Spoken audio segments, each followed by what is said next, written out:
Hello everyone, and welcome to another installment of Bathroom Brews. Today, I'm going to show you 3 budget decks using the partner pair of the Ninth Doctor and Clara Oswald.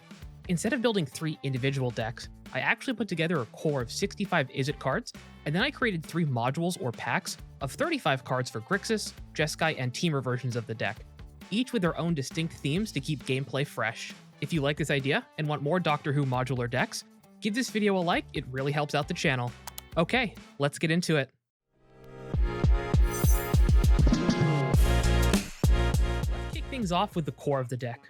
Aside from the Ninth Doctor, there were 2 other cards I could find that would let us get additional upkeep steps.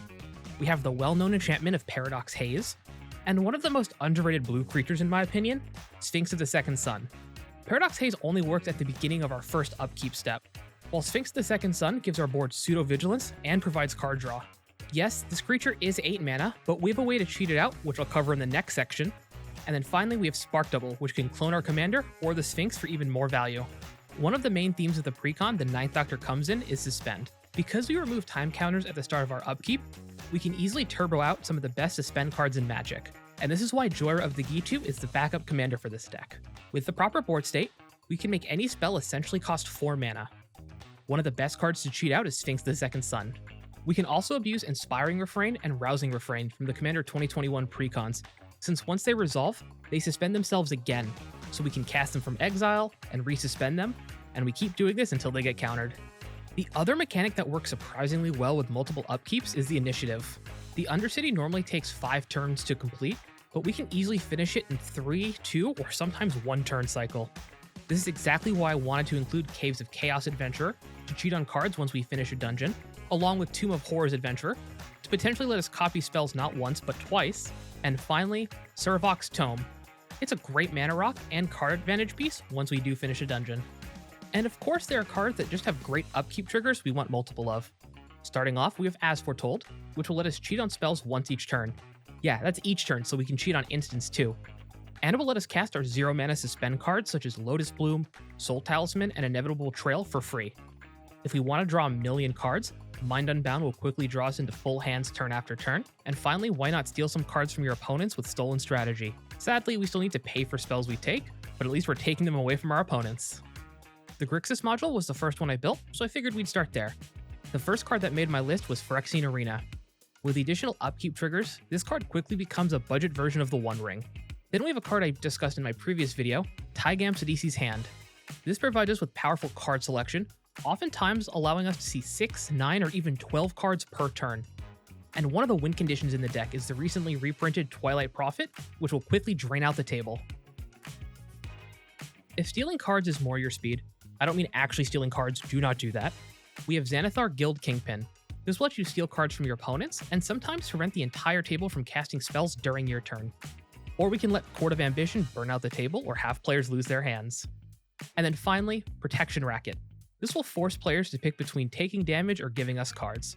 Sometimes you'll hit a 0 mana spell, but I still think it's worth the include thanks to its potential upside. While Grixis was making us burn out the table, Jeskai will give us an army of tokens to protect the initiative. Normally I would never play Assemble the Legion, simply because it's too slow. However, it becomes a powerhouse if we can get multiple triggers of it in the same turn. With just 1 turn cycle, it can easily produce 3 to 6 tokens. The next token enchantment I had to include was Outlaw's Merriment. While it doesn't scale like Assemble the Legion, it does create a lot of bodies to help us block. And of course, I had to add Court of Grace. If we can keep the Monarch even for a turn cycle, we are rewarded with an army of angels. As for winning with the deck, there are 3 cards that came to mind right away. First was Azor's Elocutors. This can win the turn it comes down with the right setup. With both of our commanders out, Sphinx of the Second Sun, Spark Double, and Psionic Resonator in play, we can get 5 upkeep steps after combat to instantly win the game, assuming we don't take any damage.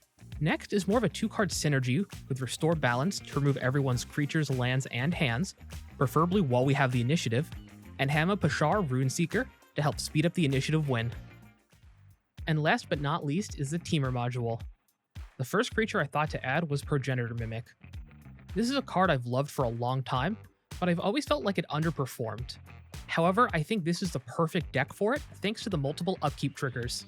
Next is Wolverine Riders, or as I like to say, Budget Tendershoot Dryad. While we only gain 1 life for each of the tokens entering, This will still let us make a massive army relatively quickly. And finally, Awakening Zone provides us with much needed ramp, even if it is colorless. Green will also provide us with some powerful card advantage options thanks to Court of Bounty. Even without the Monarch, we can ramp multiple lands each turn to quickly take over games. Next is Gaia's Will. This is basically the green version of Yawgmoth's Will, and while I didn't include any combos with it in this particular deck, it is still a great way to recur key cards. And then finally we have Hydra's Growth, which will quickly turn any creature into a huge threat.